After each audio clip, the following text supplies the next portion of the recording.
Top of the morning to you. Tap to the tempo Tuesday. Hope you're doing well. Peace and love. Thumbs up and A-OK at Cowabunga and rock and roll. And here we are for another Tap to the Tempo Tuesday walk and talk in the morning. Sometimes we like to do this, and other times we're playing percussion instruments. It's just kind of nice to touch base with each other on Tuesday. So here we are. Today's edition is going to be about the calm before the storm, because literally we have a pretty big rainstorm coming our way. It's going to be warm enough to rain, even though it's quite cold out right now. It's going to be just warm enough to rain rather than have snow. But what happens the calm before the storm? Not just with rain and an actual physical storm, but what about the storms in life? Life is going to throw us trials and tribulations, hardships, things that come our way that are just unexpected, and that's really a hard thing to kind of deal with in real time. Do we keep our calm? Do we take a deep breath? Do we take a step back from it? Take a pause and reflect? Really think logically about how to solve this problem or how to get around this detour? Or do we go into freak out mode, the kind of fight or flight? And that's really what the calm before the storm is for me.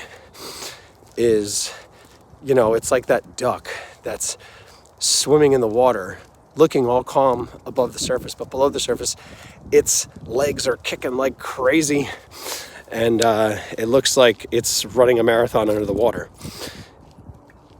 Calm on the surface. Why?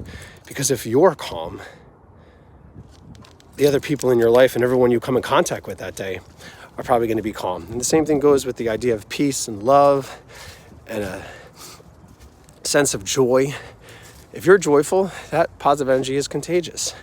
If you're calm, other people might be calm. If you're at peace, other people might be at peace. If you're happy, other people might be happy. It's just a positive domino effect. So we think about the calm before the storm, not just before it actually rains. As you can see, it's really supposed to rain hard pretty much all day today.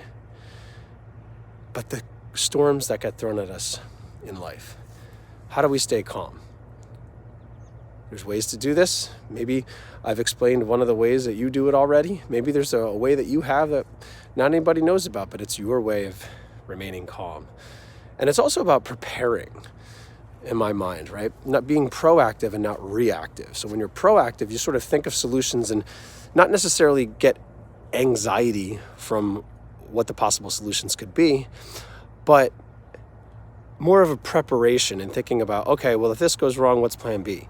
What's plan C? And just having that in mind, not necessarily ruminating on it or obsessing about it, but just having it in mind, what's my plan of attack if this goes wrong and that goes wrong, and sort of all you know what breaks loose. Or the Murphy's Law, let's say, or one thing goes wrong, everything goes wrong. How can you be proactive rather than reactive? And that's, to me, also a way of preparation and planning, which is also can be nice for the calm before the storm. When the storm hits, you'll have that sense of calm, knowing that you've sort of run all the scenarios through your head and everything is good and you got this under control as much as you can. Well, that's it for today. Thanks so much for tuning in on the calm before the storm. Tap to the Tempo Tuesday. Peace and love, a thumbs up and A-OK at Cowabunga and rock and roll. We'll see you next week for who knows what. Thanks again. Bye-bye.